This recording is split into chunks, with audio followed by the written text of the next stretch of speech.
Tony Pauline, the NFL Draft Analyst at Pro Football Network, the Believe Podcast Network. And round 1 in the books, round 2 and 3 tonight. You can listen to all the coverage on 97.3 ESPN. So let's bring Tony Pauline in to get his thoughts on what happened in round number 1 and some thoughts ahead on round number 2. He is live in Cleveland as the draft is set to happen in just a short time here. Tony, thanks for taking a couple minutes with us. Thanks for having me. Yeah, I know a lot of people wild last night. We had the 3 quarterbacks go off the board. Where did you think the draft really took its first turn? Trey Lance wasn't that big of a surprise to me. If you've been following me on Wednesday Night Show, I do with Trey Wingo, formerly of ESPN. I said that's the way they seem to be moving. 4, 5, 6, 7. I think J.C. Horn at Carolina was a bit of a surprise. I thought Denver taking Surtain was a bit of a surprise. I don't think they were bad picks. I just think that they were surprising picks. I think Denver right now is probably going to try and make a run to get Aaron Rodgers. I don't think there were any real major surprises in the top 13, even 14, when the Jets traded back up to get Elijah Vera Tucker. Because I'd said that was a guy that they were going to trade up for. Vera Tucker had been gaining a lot of momentum. There was not any point in time where I thought it really changed on a dime where you had to really step back. I thought the Giants pick was very surprising. Although again, Tony was projected as a first rounder. Maybe if I had to look at it, I'd say maybe the Raiders at 17 taking Alex Leatherwood. Because Leatherwood was a second-round pick, and once again, the Raiders overdrafted a player. Yeah, right? That's funny. I mean, at the same time, people are probably looking like, wait, what? What's going on here? Oh, it's the Raiders pick. Tony Pauline. All right, so locally here, when Philly makes the trade with Dallas, that's a little shocking because you're like, all right, we had that little 3-team NFC East gamut. But that all happens, why? Mainly because the 2 corners go, right? Is that the genesis of why the 3 NFC East teams all jumbled positions? Not only the 2 corners, Jalen Waddle was off the board. So really the speed was off the board for the Eagles, and they wanted, either the corner or a speed receiver. I thought, and I had been reporting, they could have pulled it at a surprise and selected Kwity Paye, but they made the move to the other Alabama receiver, Devonta Smith. Yeah, so Philly jumps to 10 and takes Devonta Smith. Give us a little insight on him, the player, what we think he might turn into at the next level and how he fits into Philadelphia.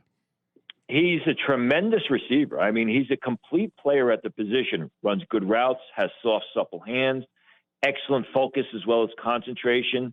Not the fastest guy in the world, but fast enough to get deep. Tracks the ball in the air, gets up in a crowd, comes away with a difficult catch. I mean, the problem for him is he's 166 pounds, and he's probably not going to get that much bigger. I mean, even in time, maybe he gets up into the mid-170s at the most. So, people compare him to Deshaun Jackson, who also had a lot of success with the Eagles, but was a second-round pick. He doesn't have the true downfield speed or explosion of Deshaun Jackson. He's not really the home run threat he was, although he's probably a better receiver entering the league. I think he's a guy that, you're going to have to protect. You may have to line him up in the slot. You may have to line him up back off the line of scrimmage to keep him away from press coverage. He's going to have to find ways to separate, which he usually does. But when you throw him the ball, he's going to catch it. And, now he's hooked up with a guy that he's got some sort of history with, or he's somewhat familiar with, Jalen Hurts. Yeah. Obviously, at that spot at 12, they probably, no corners are here. We know that the Giants might be interested. They jump over because if they stay at 12, Tony, I talked about this all week, was if I'm Howie Roseman at 12, I'm calling the Bears all week long and saying, look, your quarterback's Andy Dalton. You want a quarterback or not, you're going to have to give us a first-round pick. And then the Bears make the deal with the Giants. So is it obvious to you that the Giants wanted Smith? I thought it could be Jalen Waddle. I thought it could be one of the Alabama receivers. Did I have inside information that was the way the Giants were looking coming into the draft? No, I didn't think that at all. I actually thought it would have been Micah Parsons, who was still available at that point in time, because the Giants need someone who can get pressure up the field. The Giants need more of an impact player on defense. I thought it would have been Micah Parsons before Devonta Smith. I can't say that it was apparent to me or obvious, or even that I even had an inkling from inside sources that Smith was the guy for the Giants. Yeah, that's that whole thing there. The Giants bounce back and they go to 20. Because I'm thinking to myself, if Philly goes to 20, they get the 4th first-round pick potentially next year, and then they could have got Kwity Paye at 20, which is a guy they kind of liked, even if they were at 12, right? Yeah, I agree with that. They liked Kwity Paye a lot. I think at some point in time, the Eagles have a lot of draft capital, or projected to have a lot of draft capital because of the Carson Wentz trade. Right. And I know there were a lot of Jet fans who were upset because their team moved up to grab Olivier Tucker. I think, at some point in time, if you think you have the opportunity to grab a player that can be really good, if not great, you got to roll the dice and you got to take the chance. And I'm sure that's what the Eagles thought with that selection. Now, they did it last year with Jalen Reagor, so you got to wonder, they got 2 smaller receivers, 2 guys that you're going to have to protect from press coverage, 2 similar playing styles. Reagor's a little bit quicker, a little bit faster as far as his second gear. But still, when you feel you've got the chance to get a really good player and you've got future picks, you got plenty of future picks, go for it. Yeah. How did you, Tony Pauline, Believe Podcast Network, and the head draft analyst at Pro Football Network, how did you look at Waddle and Smith? How did you have those 2 guys? I think Waddle's got more upside because of his speed, because of his ability to take it the distance, because of his ability to help out as a receiver, return specialist, running reverses, but he wasn't nearly as complete as Devonta Smith. Devonta Smith has a much more complete game, much more polished game. I thought that if Devonta Smith entered last year's draft, he would have been the first receiver taken, selected before his teammates Henry Ruggs or Jerry Jeudy. I think basically what you're looking at is what you're getting with Devonta Smith. With Jalen Waddle, you hope you're getting something special.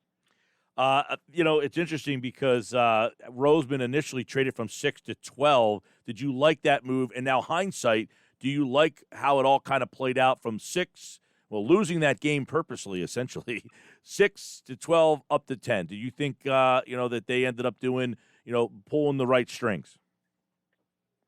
I mean, the only value at staying a 6 was you would have had options of more players, primarily Jalen Waddle. I don't think you're taking Patrick Surtain or J.C. Horn with that 6th pick of the draft. I think they were probably surprised that both corners were off the board by the time they were called to the clock, but that's the risk you take. And the fact is they got a lot of future draft picks, moving forward for that move down. Tony, let's look at 2 and 3, 37. What are some of the first couple names you anticipate going off the board tonight when this draft kicks off?